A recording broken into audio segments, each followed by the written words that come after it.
Hey, what's up, you guys? Crimson Knight here.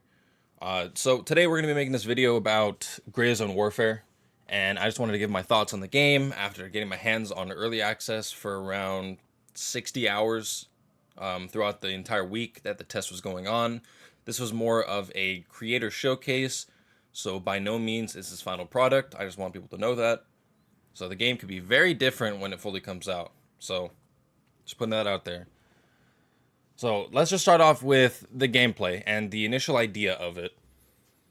It's a extraction looter shooter, but with a far more tactical process, right? It's not a run and gun where you're gonna run around, jump, slide, dolphin dive, the whole shebang that most shooters are nowadays.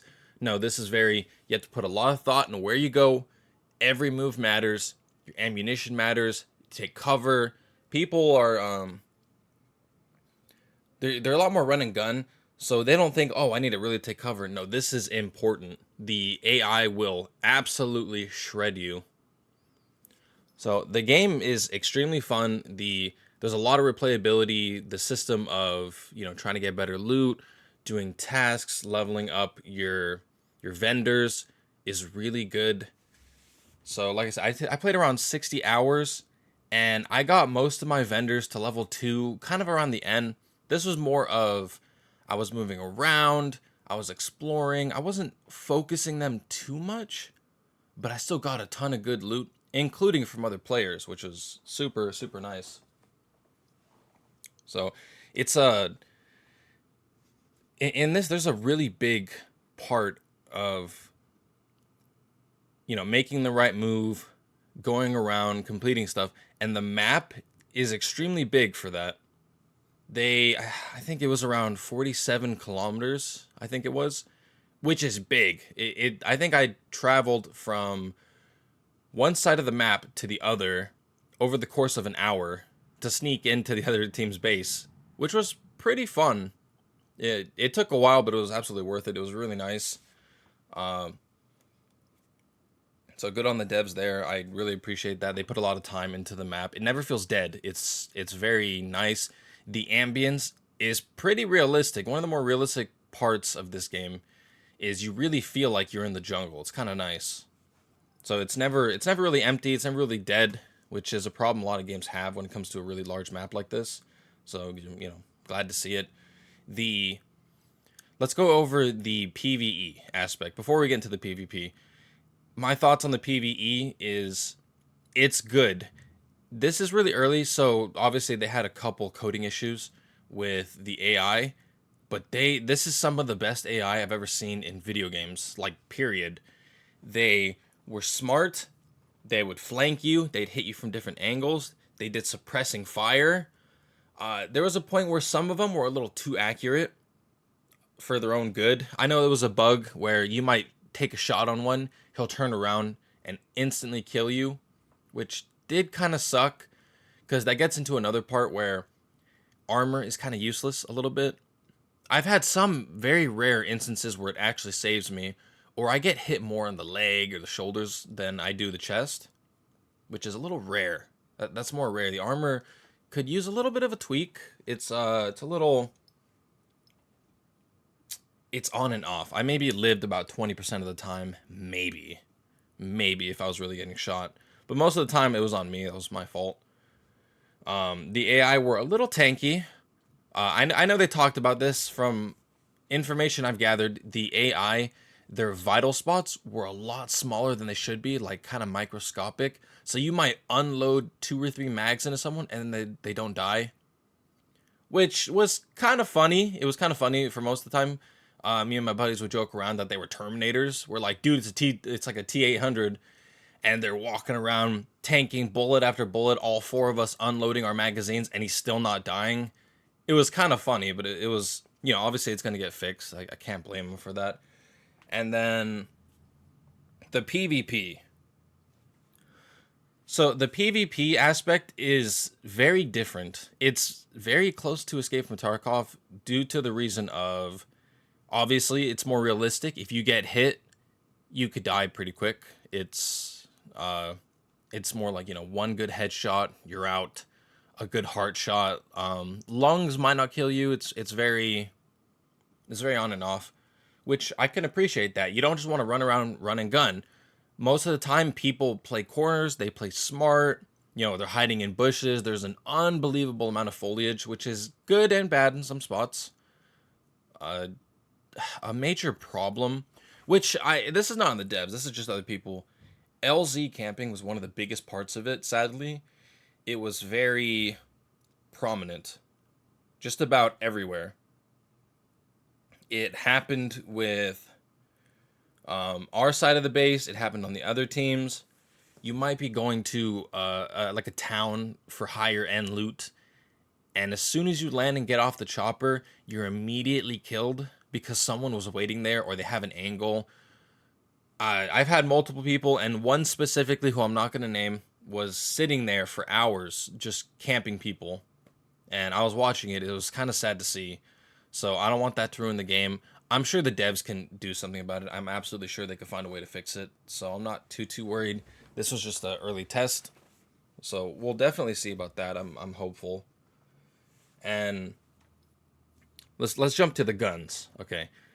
The guns are fantastic. They have done an amazing job with them. They're realistic. The components for all of the firearms are well put together, because you can not just find guns and strip them for parts. You could buy them. You could either make them from scratch. I made a couple guns, like an SMG, a sniper. I made an AR, made a shotgun. It's pretty cool. It's sad when you lose them though, because you're like, damn, I built it, but someone has a good gun now. It's it's the way it goes. Shotguns were a little bit weak. And by a little bit, I mean they just didn't seem to kill. They didn't seem to kill the AI. They didn't really seem to kill players. I've hit multiple people with buckshot. Does nothing. I've snuck up on a dude point blank. It didn't kill him. I landed 3 shots. One actually hit because of the hit reg. I'd have the clip somewhere. I snuck up on him, hit him once, nothing. Hit him twice, it hurt him. And the third one didn't, and then he just killed me. So shotguns might need a little bit of a tweak, either with damage, some of the spread, or just the hit reg. I'm not expecting it to be perfect. This is super early. So by no means is this me blaming the devs at all. They're doing God's work, trying to fix the game, and updates daily, letting us know information as often as we can. I know that they're losing sleep trying to fix all the problems. There was a really bad bug. Fixed in 20 minutes. Unbelievable. It's way more than COD's devs are doing right now. So that's always good to see. A few of the problems I had this is more just constructive criticism. Some of the quests are vague. They're a little bit vague on them. A lot of them are fun to do, but one quest was saying there's a place, a nice house just up north of your camp. And I'm like, okay, that's not that bad. It must be right here because there's a town just north of your camp. It didn't specify that when it said just up north, that it was the other side of the map. So you could be at the bottom of the map and it says north. They meant the top of the map north, not the town or the 4 towns in front of you. They meant the one 30 towns away, which is kind of annoying. I wouldn't have even found out about that unless I asked another player what the quest was. And I was like, really? And he's like, yeah, a lot of people were confused about it. They didn't know that it meant Hunter's Paradise, which is the top of the map, when I'm at the bottom. So that was it was very confusing, to say the least. Hopefully they'll be a little bit more detailed about it. Right? It's nothing huge. We can all figure it out eventually. It was just more of a surprise. So that was the only problem I had with the tasks. A lot of them were fun. They were cool. Great banter between the characters. I like to see it. They have the vendors have actual, like, they're actual people. The dialogue from them is really good, even if it's just in text. So that was pretty nice. I'm hoping to see a little bit more of a progression system in this game. So you start off with a locker that's about a certain size, and As far as I got, that was it. Space in my locker was becoming a problem for the loot I found, the extra weapons, the ammunition, the medical supplies. I'm sure that in the future they'll add a way to get more space and or probably buy and probably earn. I'm assuming there's going to be tasks that you could do to upgrade it. Maybe if they add a kind of progression system or a building system in a way where you could go out, scavenge the items you need and the parts, and then you go back to your base and upgrade it. That would be cool. That'd be a great progression system. That's just one of my hopes. It would be nice to see. Maybe in the future we can get. This was a big one. Armbands. I think an armband to represent your team. So I know it's the point of the game. You're not supposed to see your teammates' names. Of course, I'm okay with that. But having an armband, if you're Mithras, have it be blue. If you're Crimson, be red. Lemang, if it's green, would be really cool. Because I've had a few moments where I run into someone and we don't know whose team we're on. And I check the map and I realize, uh-oh, it's not my buddy. And we were just back to back. And then we start shooting at each other, or I shoot first. Or we've had moments where I'm like, is that? We shot each other and he's like, friendly, friendly. And I checked the map. It was a friendly. It's a little, if we could have something like that, because if it shows us on the map, hopefully we can get armbands of some sort. It could be bright blue, something like that. Maybe a big one would be your death. When you die and you drop all of your gear, your entire loadout and everything on you, if we could get a skull marker. So when you die, that's it. You have to remember where you died, and if you die again, all your stuff disappears. It would be very nice to have a marker on the map for you and your squad. If you're in a squad, that'd be really nice too, to see where you died out or where your teammates died, so you have a general area. Because I don't think it would break immersion, considering you can see your teammates and your faction mates on the map too. I don't think it'd be bad to see that, because I've had a couple moments where I've died and I lose all my stuff because I can't actually find it. Usually I try to remember pretty well, but there's so much foliage and the map is really big. So even if there's a general area, I actually lost 3 loadouts because I couldn't find them, which hopefully, that'll be implemented. This is all just constructive criticism. I'm not saying the game is bad. I'm not saying this. This is just things I would like to see. They don't have to add it, but this is just me giving my piece. So that would be good. My friends would like that too. And to close this off, I'm excited. If you guys have not actually seen this or played it, I highly recommend you check him out. GrayZone Warfare on Twitter. Check out any YouTube videos you can. I'll see if I can put some out too. It is a fantastic game that's doing something a lot of other devs are not. It's not taking 100 gigs. It's only 27.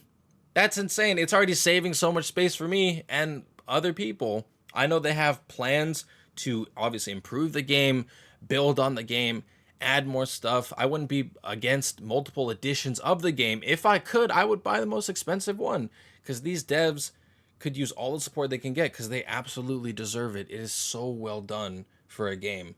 This makes me extremely happy to be a part of it and play more. So we'll see. There's going to be more tests in the future, early access, before the game comes out. I can't wait.